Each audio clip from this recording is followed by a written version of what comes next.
Marriage is built on trust, or so I believed. Evelyn and I had spent 15 years crafting a life together, one of ambition, shared goals, and mutual respect. Or at least that's how it appeared from the outside. Evelyn, with her commanding presence as the CEO of her own company, seemed to have it all together. She was the kind of woman people looked up to, smart, charismatic, and impossibly confident. Being her husband meant standing alongside a powerhouse, and I took pride in that. But sometimes, cracks form where you least expect them. That day started like any other. I stopped by her office to surprise her with coffee. She'd been working late nights, and I wanted to remind her that I was still there for her, even when work seemed to dominate her life. As I entered, I saw her sharing a laugh with her secretary, Liam. Something about the way they leaned in, their private world momentarily exposed, struck me as odd. Her laugh, it wasn't the polite chuckle she gave to board members or the exasperated one she reserved for family dinners. No, this was different. It was genuine, and it wasn't for me. I brushed it off at first. Liam was 23, a fresh-faced, eager-to-please assistant who had barely scratched the surface of adulthood. Surely, he was just a kid trying to impress his boss. Evelyn would never stoop to something so cliché, right? She was smarter than that, better than that. But as the weeks went on, the unease lingered. Evelyn seemed more distant, more preoccupied. Our conversations became surface level at best. When I asked about her day, she would give vague answers, her eyes darting to her phone as if she were waiting for someone else to text her. At night, she stayed late at the office more often than not, claiming endless meetings and project deadlines. Deep down, I felt something shift, but I didn't want to confront it. I told myself I was being paranoid, that this was just a rough patch in our marriage. After all, every couple goes through them. But the image of that laugh, the way her eyes sparkled in Liam's direction, stayed with me. One evening, I suggested we have dinner together. Just the two of us, no phones, no work. She hesitated, but eventually agreed. I made reservations at her favorite restaurant, hoping we could reconnect. For the first half of the meal, it almost felt like old times. We talked about plans for the company, vacations we'd been meaning to take, and Mason, our nephew who had just started college. But then her phone buzzed, and she glanced at it. Her face lit up briefly before she caught herself. She excused herself to take the call, leaving me alone at the table. When she returned, her demeanor had changed. She was distant again, the warmth from earlier gone. "Sorry," she said, but it was half-hearted. I wanted to press her, to ask who had texted her and why it seemed to matter more than us. But instead, I smiled weakly and changed the subject. That night, as I lay awake beside her, the weight of my suspicions grew unbearable. I told myself that I was overthinking things, that Evelyn would never betray me. She was my wife, my partner. But sometimes, the heart knows the truth before the mind is ready to accept it. Looking back, I realized that moment in her office was the first domino to fall. It wasn't the laugh itself, but the spark behind it, the kind that told me something in our marriage had changed. Something had broken. And the worst part? I wasn't ready to admit it yet. That night, as Evelyn slept soundly beside me, I stared at the ceiling, trying to piece together the fragments of my gut instincts. I didn't know how, but I could feel it in my bones. The perfect marriage I thought we had was beginning to unravel, thread by thread. I always thought betrayal came with warning signs, a slow buildup of small clues you could piece together if you paid attention. But when Liam approached me after that board meeting, there was no slow reveal, no gentle unraveling of the truth. It hit like a sledgehammer. I had just wrapped up a strategy presentation to the board, an effort to stabilize the company's direction amid some turbulent markets. The meeting went well, and I felt good, confident, even. As I packed up my materials, Liam sauntered over, that smug, boyish grin plastered on his face. "Hey," he said, leaning against the conference table like he owned the place. I glanced up, still organizing my notes. "What can I do for you, Liam?" I asked, not in the mood for his usual overly casual banter. "I figured it's better if you hear it from me," he said, his tone dripping with mock concern. "Hear what?" Liam's grin widened, the kind of smile you want to wipe off someone's face. "Your wife, Evelyn. She's pregnant with my child. He paused, letting the weight of his words sink in before adding, and soon, I'll take your place as Mr. CEO. LOL. For a moment, I couldn't process what I had just heard. It was as if he had spoken in another language. The words floated in the air, heavy and disjointed, refusing to land. When they finally did, they hit with a force that knocked the breath out of me. I stared at him, my mind scrambling for any logical explanation. Was this some kind of sick joke? Was he trying to provoke me? What did you just say? My voice was low, measured. Liam tilted his head, clearly enjoying himself. You heard me, he said, his arrogance practically radiating off him. I felt my fists clench at my sides, but I forced myself to remain calm. Reacting emotionally would only give him more satisfaction. Instead, I stood up straighter and met his gaze. If you're lying, Liam, you've made a grave mistake. His smirk didn't waver. Oh, I'm not lying, he said. She'll tell you herself soon enough. And don't worry about the baby. I'll make sure he's raised in a proper family. A proper family. The words were a dagger to the chest, twisting with every second that passed. This boy, this child, thought he could waltz into my life, dismantle my marriage, and take everything I had built with Evelyn. But I stayed calm. I had to. Congratulations, I said, my tone icy and deliberate. Liam's confidence faltered for a split second, just enough for me to see the cracks in his bravado. You seem very sure of yourself, Liam. Let's see how long that lasts. I walked out of the room before he could respond, my heart pounding in my chest. I didn't go straight to my office. Instead, I headed for the parking lot, needing air, needing space. I sat in my car, gripping the steering wheel as the reality of what he had said began to sink in. Evelyn was pregnant, with Liam's child. My wife, the woman I had loved and trusted for over a decade, had betrayed me in the most profound way possible. But even as the anger and heartbreak surged within me, there was a part of me that refused to accept defeat. Liam had underestimated me. Evelyn, too. They thought this would destroy me, that I would crumble under the weight of their betrayal. They were wrong. If there was one thing I knew about myself, it was that I thrived under pressure. Betrayal didn't weaken me. It sharpened me.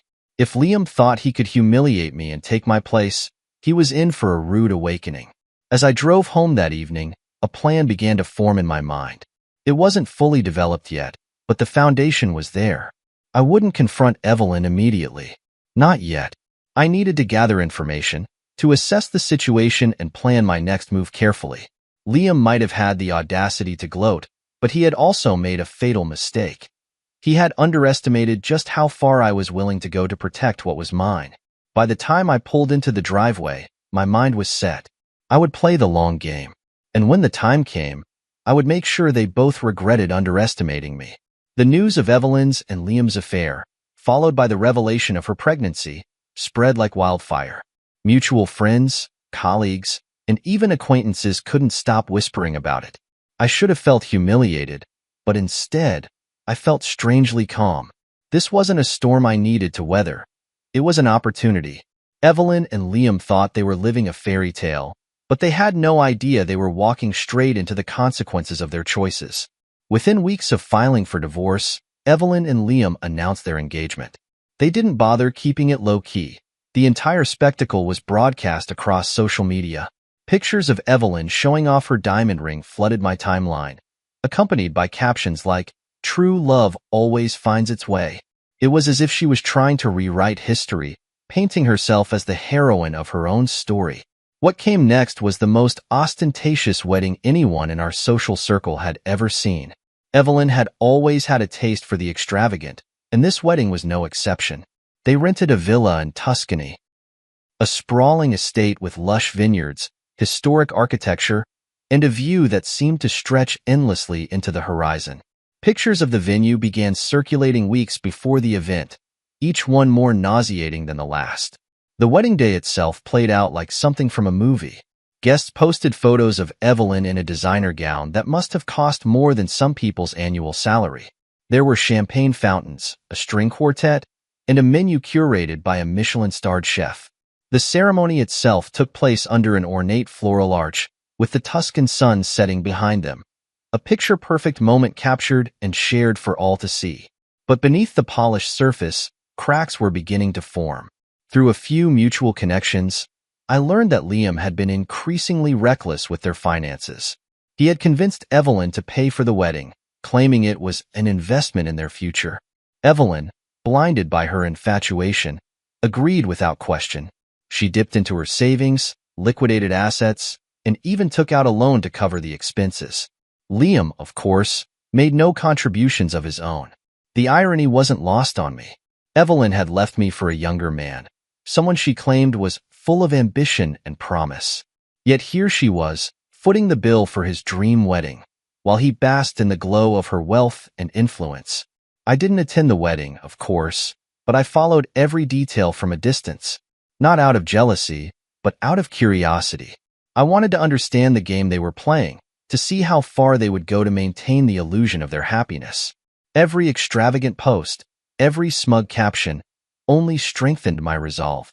What Evelyn and Liam didn't realize was that their actions weren't just personal, they were strategic errors.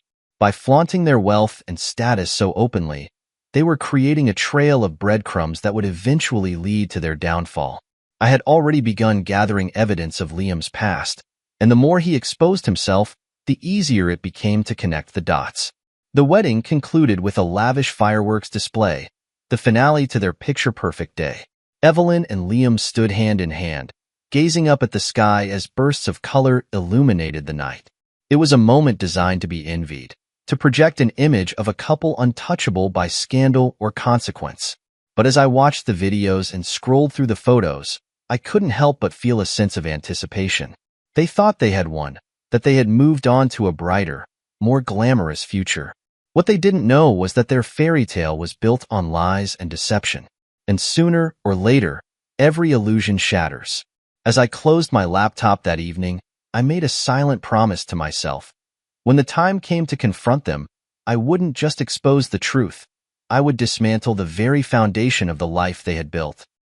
The wedding in Italy may have been a celebration of their new beginning, but for me, it marked the start of something far more satisfying, the beginning of their undoing. A week after Evelyn and Liam returned from their grand Italian wedding, I received a phone call late at night. I was in my modest apartment, sipping tea and reading a book, a sharp contrast to the opulent life they were projecting on social media. The caller ID showed Evelyn's name. For a moment, I considered ignoring it, but curiosity got the better of me, and I answered, "Hello?" There was silence on the other end, followed by a shallow, unsteady breath. Then her voice came through, trembling but with a forced calm. "Michael, do you know where Liam is?" I raised an eyebrow, leaning back in my chair. Evelyn never called me unless it was absolutely necessary, and her tone wasn't one of polite inquiry. It was laced with panic. "Where Liam is?" I echoed, feigning confusion. "Why would I know?" She sighed heavily, frustration bleeding through her words. "He hasn't come home. He left hours ago and isn't answering his phone." I thought, maybe you'd heard something. The irony of her question wasn't lost on me. Why would I, the man she betrayed and discarded, have any insight into her husband's whereabouts? "I'm afraid I can't help you," I said, keeping my voice calm, almost detached. But I couldn't resist adding, "although I might have an idea of what's keeping him busy." "What do you mean?" she demanded, her voice rising in pitch. I let the silence hang for a moment, savoring the tension. "Let's just say Liam has other priorities. You should probably ask him about those." Her frustration boiled over. "Michael, if you know something, just tell me." I smirked, knowing she couldn't see me. "Evelyn, you made it very clear that Liam is your life now. I'd suggest you take a good look at the man you married and figure out why he's suddenly so elusive. Good night." Before she could respond, I ended the call and set my phone down. The truth was, I knew exactly where Liam was, or at least, I had a good idea. Over the past few weeks, I'd been quietly gathering intel on him. Through a few discreet inquiries and some well-placed sources, I'd learned that Liam had a habit of disappearing for hours at a time, frequenting high-stakes poker games and private clubs. His gambling addiction, once a whisper in the shadows, was beginning to surface in full force. That night, I reflected on how far Evelyn had fallen. She had traded a stable, supportive partner for a man who was little more than a leech. Liam's charm had blinded her to his flaws, and now, the cracks in their marriage were beginning to show. I wasn't entirely sure why she had called me. Was it desperation? Or did some part of her still believe I would come to her rescue? Either way, it was a reminder of how little she truly understood me. The next day, I received a text message from Evelyn. It was curt and to the point. "If you have information about Liam, share it. This isn't a game." I stared at the message, considering my response. Then, after a moment's thought, I replied, "It's not a game for me, but it might be for Liam. Look into his finances. You'll find your answers there." It was vague enough to keep her guessing, but pointed enough to steer her in the right direction. Over the next few days, I heard nothing more from Evelyn, but through mutual acquaintances, I learned that she was beginning to ask questions. Liam's frequent absences, unexplained expenses, and late-night outings were no longer easy to ignore. Part of me felt a twinge of pity for her. She had built her life around a man who was as unreliable as he was charming. But that pity was fleeting, quickly replaced by a sense of vindication. Evelyn and Liam had created this mess, and while I wasn't about to clean it up for them, I was more than willing to watch as they unraveled the threads of their own deceit. As the days passed, I waited patiently for the moment when everything would come crashing down. Evelyn's call had been the first sign that the cracks were spreading. It was only a matter of time before the entire facade collapsed.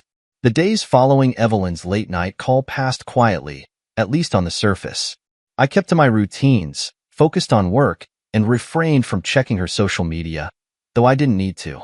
Through whispers from mutual contacts and subtle clues I'd gleaned, I knew her world was beginning to crumble. Then, the storm broke. It started with a call from an old acquaintance, Jacob, a lawyer who occasionally handled corporate disputes. "Michael," he said, his tone laced with intrigue, "you might want to sit down for this." "Go ahead," I replied, leaning back in my chair. "Your ex-wife's husband, Liam. His name's been circulating in some less than savory circles. Gambling debts, falsified documents, the list goes on. I even heard he's being investigated for defrauding a few wealthy women in the past. Sound familiar?" A slow, deliberate smile spread across my face. It was confirmation of everything I'd suspected and more. "Jacob," I said, my voice calm, "do me a favor. Find me every scrap of evidence you can about this guy. I'll cover your fees, whatever it takes." By the end of the week, Jacob delivered. Bank statements, loan defaults, photos of Liam with other women, and even correspondence with a few of his former benefactors. Each piece of evidence painted a clearer picture of the man Evelyn had married. A charming, reckless con artist who left destruction in his wake. But perhaps the most damning evidence came from Liam's financial records. Among the mountain of transactions were several high-stakes poker games and payments to private clubs. He wasn't just an opportunist. He was a gambler chasing quick money, likely to maintain the facade he'd sold to Evelyn. I was torn between anger and satisfaction. Anger, because this man had the audacity to strut into my life and dismantle everything I'd built with Evelyn. Satisfaction, because the cracks in their perfect picture were widening by the second, and I had the power to push them over the edge. When I saw Jacob's final report, one entry stood out like a flashing red light. It was a vasectomy receipt, dated 2 years before Liam and Evelyn began their affair. The man who had mocked me with talk of fatherhood wasn't capable of fathering a child at all. The irony was too perfect. I spent the weekend crafting a plan, poring over the evidence with meticulous care. This wasn't just about exposing Liam. It was about taking back control of my narrative. For too long, I'd been the passive victim of their betrayal. Now, I held the cards, and it was time to play them. When Monday rolled around, I invited Evelyn and Liam to a business discussion. The message was simple and professional, the kind of tone that piqued curiosity but gave nothing away. They accepted, likely thinking I had some petty grievance or unfinished business to air. The meeting was set for a neutral location, a sleek conference room in one of the downtown offices I frequented. It was deliberately impersonal, a stark contrast to the emotional storm I knew was coming. Evelyn and Liam arrived together, their body language tense. Evelyn looked every bit the composed CEO, but I could see the cracks in her polished exterior, small signs of stress in her hurried movements and tight smile. Liam, on the other hand, exuded the arrogance of a man who believed he was untouchable. I greeted them cordially and gestured for them to sit. "Thank you for coming," I began, sliding a thick folder across the table. "Before we start, I think it's important you review this." Liam's smirk faltered as he flipped through the pages. Evelyn leaned over to read alongside him, her expression shifting from confusion to horror with each passing minute. What is this?" Evelyn stammered, her voice shaking. "It's your husband's resume," I said evenly. "Gambling debts, fraudulent schemes, and a trail of wealthy women left in financial ruin. He's been busy." Liam tried to recover, scoffing. "This is ridiculous. None of this is true."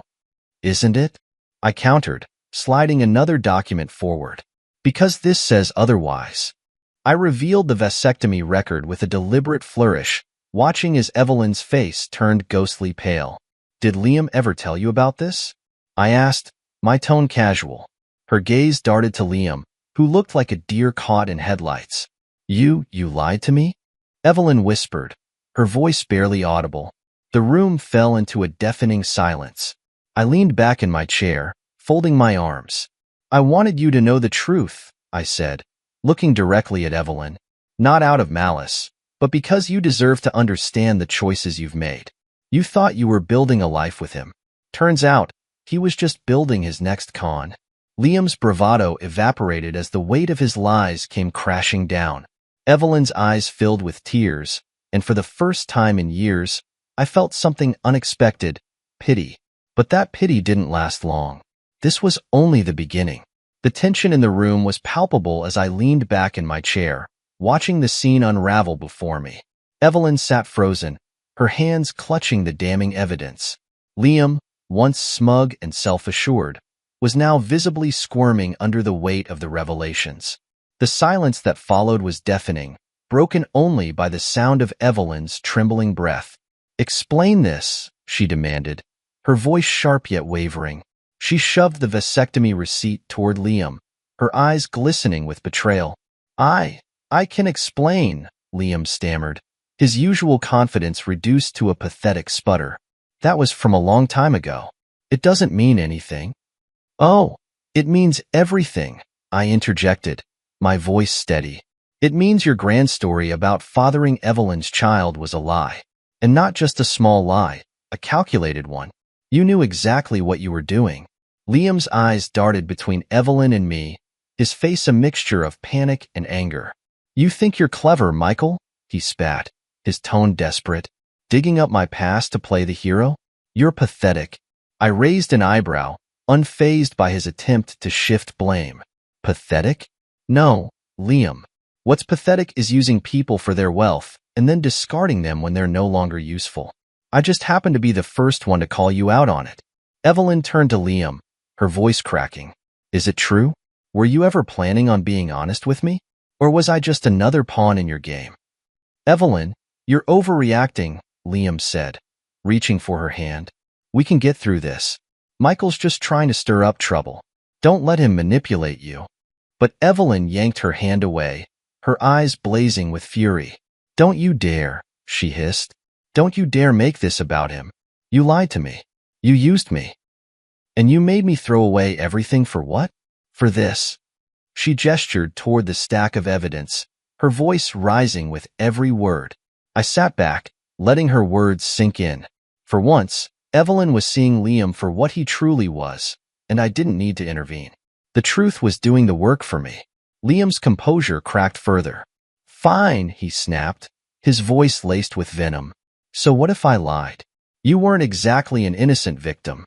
You were more than willing to leave him." He jabbed a finger in my direction. "The moment I showed up, don't act like you're blameless in this." Evelyn flinched as if she'd been struck, her anger momentarily replaced by guilt. I felt a pang of bitterness at his words, not because they were untrue, but because they underscored just how deeply Evelyn had betrayed me. But I wasn't here to rekindle old wounds. I was here to end this farce once and for all. Liam, I said, cutting through the tension like a knife. Your time's up. I've already sent this evidence to the authorities. Your gambling debts, fraudulent activities, and string of cons have caught up with you. It's over. His face drained of color. You're bluffing, he said, but his voice lacked conviction. Am I? I replied, sliding a final document across the table, a subpoena from the authorities. Consider this your notice. You'll be hearing from them soon. Liam shot up from his chair, his fists clenched. You think you can ruin me? He snarled. You think you've won? I don't need to ruin you, I said calmly. You've done that all on your own. Evelyn sat in stunned silence, her gaze fixed on the table. When Liam stormed out of the room, slamming the door behind him, she didn't move. The weight of everything that had transpired hung heavy in the air. Finally, she looked up at me, her eyes filled with a mix of anger, regret, and desperation. Why are you doing this? She asked, her voice barely above a whisper. Because the truth matters, Evelyn, I said, even if it's painful. You may not want to hear this, but you needed to see Liam for who he really is. I'm just sorry it took this long. Her shoulders slumped as the reality of her choices came crashing down on her. For a brief moment, I saw a flicker of the woman I had once loved, the woman who had stood by my side, full of ambition and determination. But that woman was gone, replaced by someone I could no longer trust. This isn't just about Liam, she said quietly. I've lost everything. I nodded, my voice soft but firm. Yes, you have. And now you have to decide what to do with what's left. Without another word, Evelyn gathered her things and left the room. I watched her go, feeling a strange mixture of vindication and sadness. She had made her choices, and now she had to live with them. As I sat in the now empty conference room, I realized that I felt lighter, freer. The confrontation had been a long time coming, and though it was painful, it had given me the closure I needed. Liam was exposed, Evelyn was humbled, and for the first time in years, I felt like I could finally move forward. The air was heavy with tension as I sat alone in my office, replaying the events of the confrontation in my mind. Liam's exposure had been satisfying, but I couldn't shake the weight of Evelyn's betrayal. As much as I wanted to leave the past behind, I knew there was one final truth I needed to deliver, one that would bring everything full circle. Evelyn called me the next morning, her voice brittle and strained. I need to see you, she said. Please, Michael. We need to talk. Against my better judgment, I agreed. We met in the boardroom, the same place where her smug confidence had unraveled into humiliation just days earlier. She walked in, looking far less composed than usual. The perfect facade of the 40-year-old CEO who once commanded every room had cracked. I've been thinking about everything, she began, her tone subdued. About Liam, about us, about how badly I've messed up. I studied her for a moment, wondering if this was genuine remorse or another calculated move. Go on, I said evenly. I should have seen it, she continued, her voice trembling. The lies, the manipulation. I was so blinded by, she paused, searching for the right words, by what I thought was love. But now, I see him for who he really is. I crossed my arms, leaning back in my chair. And what about me, Evelyn? Did you see me? Or was I just a stepping stone in your quest for something more exciting? She flinched, but I didn't let up. You didn't just betray our marriage. You betrayed yourself. You let a boy play you like a fool, and you destroyed everything we built together. Tears welled up in her eyes, but I refused to soften. You don't get to play the victim now. Not after what you put me through. Evelyn lowered her gaze, the weight of my words sinking in. For the first time, she didn't try to defend herself. Instead, she nodded. You're right, she admitted. I don't deserve forgiveness, but I need to know. Is there any part of you that still cares about me? Her question caught me off guard. For a moment, I hesitated, grappling with the remnants of the love I once had for her. But then I remembered Liam's smug face, her betrayal, and the humiliation I had endured. No, Evelyn, I said finally, my voice firm. Not anymore. Her shoulders sagged, and she let out a shaky breath. I suppose I deserve that, she murmured. I reached into my briefcase and pulled out an envelope. Before you go, I said, sliding it across the table, there's one last thing you need to see. She opened the envelope with trembling hands, her eyes scanning the contents.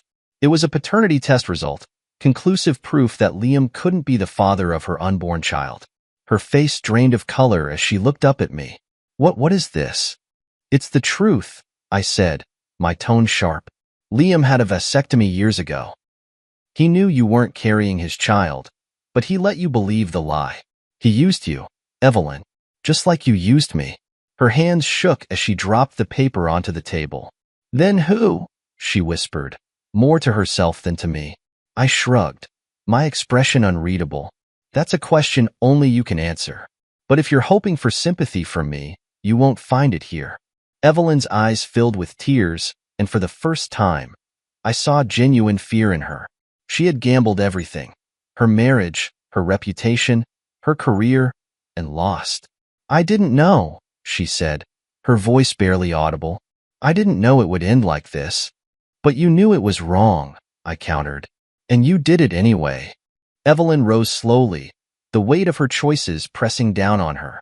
She looked at me one last time, her expression a mixture of regret and resignation. I'm sorry, Michael, she said softly.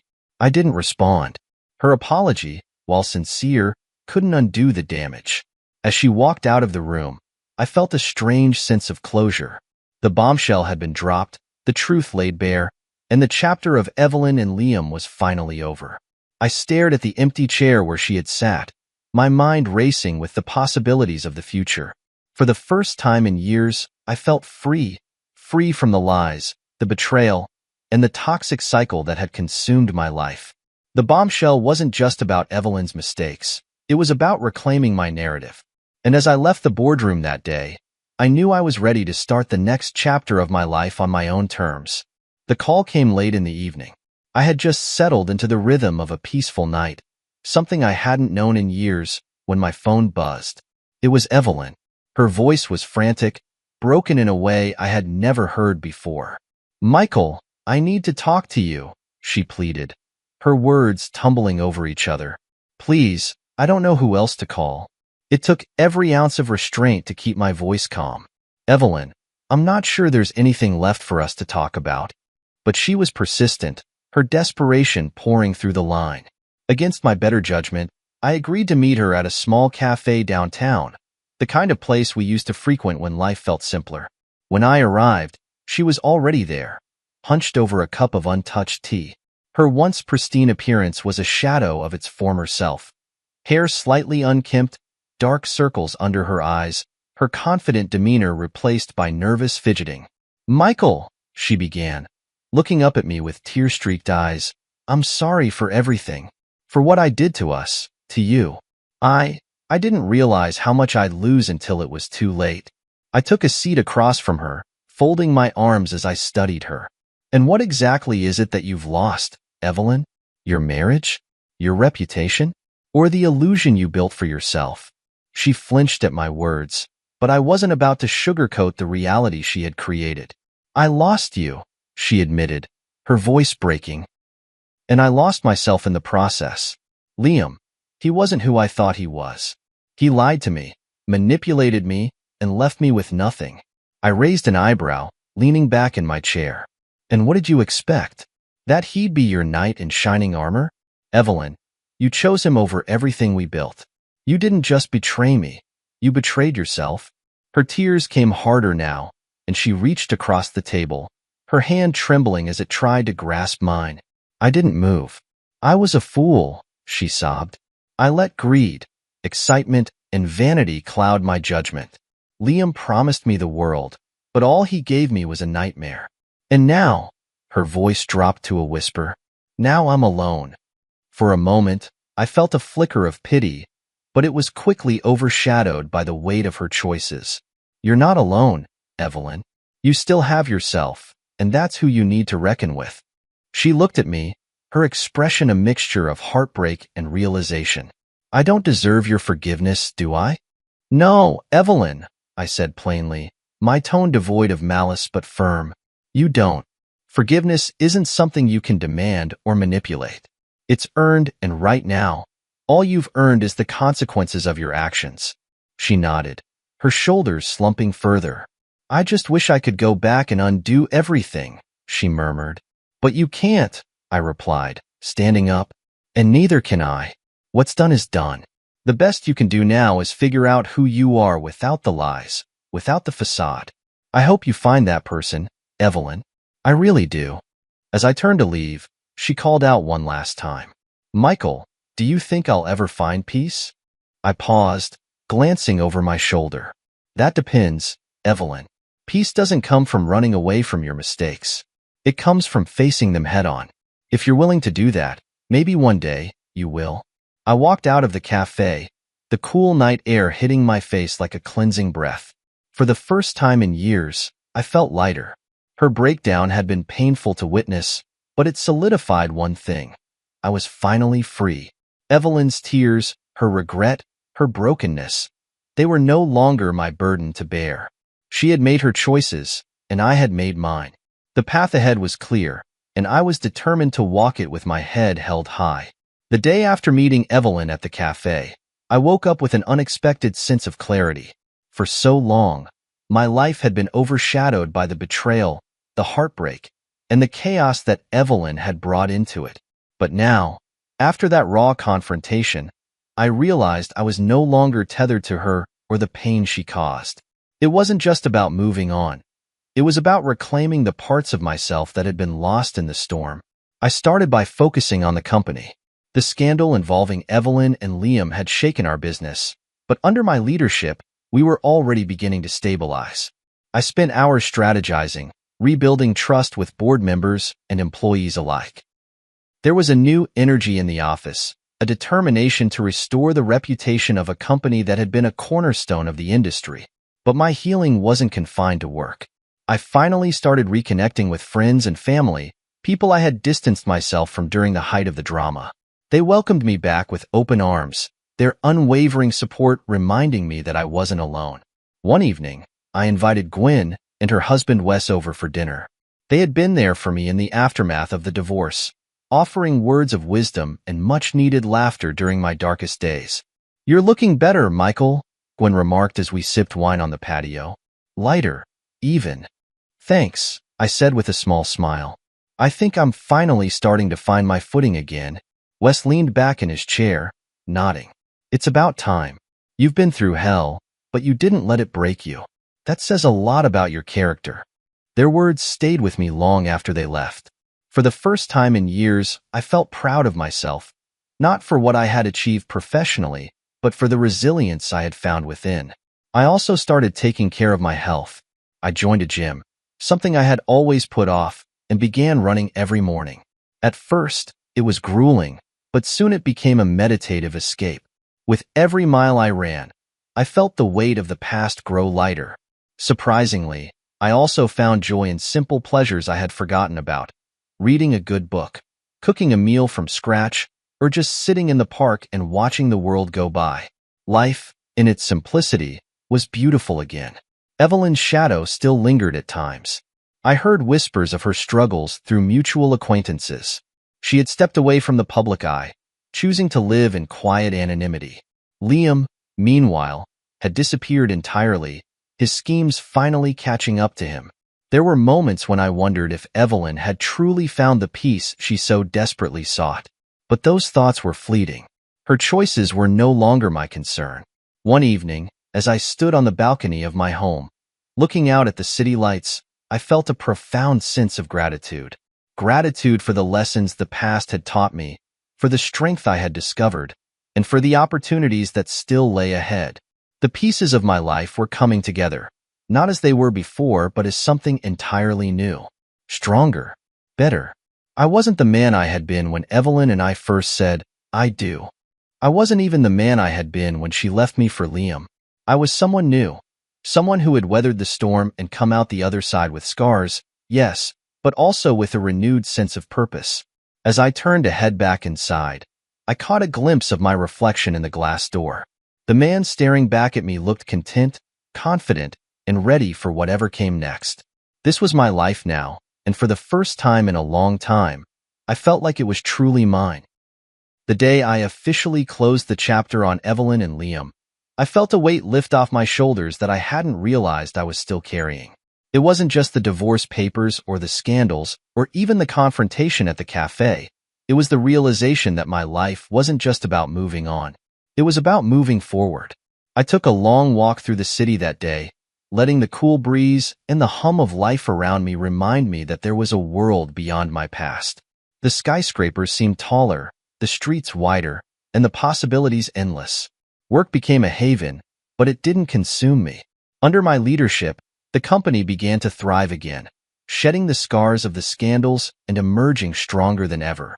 The staff trusted me to steer us toward stability, and that trust felt like a gift I would never take for granted. We landed a major contract that quarter, one that put us firmly back on the map, and the boardroom erupted into applause when I announced the news. But success at work wasn't the only thing filling the void. Gwen and Wes encouraged me to step out of my comfort zone, pushing me to reconnect with hobbies I had abandoned during my marriage. I joined a book club, something Evelyn would have scoffed at, and found myself immersed in discussions that ranged from philosophy to fiction. I started traveling again, visiting places I had once dreamed of but never prioritized. And then there was Sarah. We met at a gallery opening, one of those events I would have avoided in the past. She was standing in front of a vibrant painting, her head tilted as if trying to decode the artist's intent. I made a joke about the abstract lines resembling my last attempt at cooking, and she laughed, a genuine, melodic laugh that felt like sunlight breaking through clouds. We talked for hours that evening, losing track of time as we shared stories about our lives, our passions, and our dreams. She was kind, intelligent, and refreshingly honest. There were no games, no hidden agendas, just a connection that felt effortless and real. Our relationship blossomed slowly, built on trust and mutual respect. Sarah wasn't just a partner. She became my confidant, my rock. She celebrated my successes, comforted me during moments of doubt, and reminded me that love, when it's right, doesn't have to hurt. One afternoon, while we were walking along the waterfront, she turned to me and said, "Michael, you're not just living, you're thriving. And it's inspiring." Her words stayed with me. Evelyn, meanwhile, had become a distant memory. The last I heard, she was living in a small town, far from the life of power and luxury she had once craved. Liam was gone, his schemes leaving behind a trail of debt and disappointment. They had both played their roles in my story, but their chapter had long since ended. One evening, as Sarah and I sat on the balcony of my home, our home now, I reflected on how far I had come. The house that once felt empty now echoed with laughter and warmth. The scars of betrayal hadn't disappeared, but they no longer defined me. I had learned that life doesn't always go as planned, but sometimes the detours lead to places far more beautiful than you ever imagined. "Michael," Sarah said, her hand resting on mine, "do you ever think about the past?" I smiled, looking out at the city lights. "I do," I admitted, but only to remind myself how grateful I am for the present. As we clinked our glasses together, a quiet toast to new beginnings, I realized I wasn't just surviving, I was living. And for the first time in a long time, I felt truly at peace. This wasn't the ending I had envisioned all those years ago, but it was the one I had fought for, the one I had earned. And it was better than anything I could have imagined.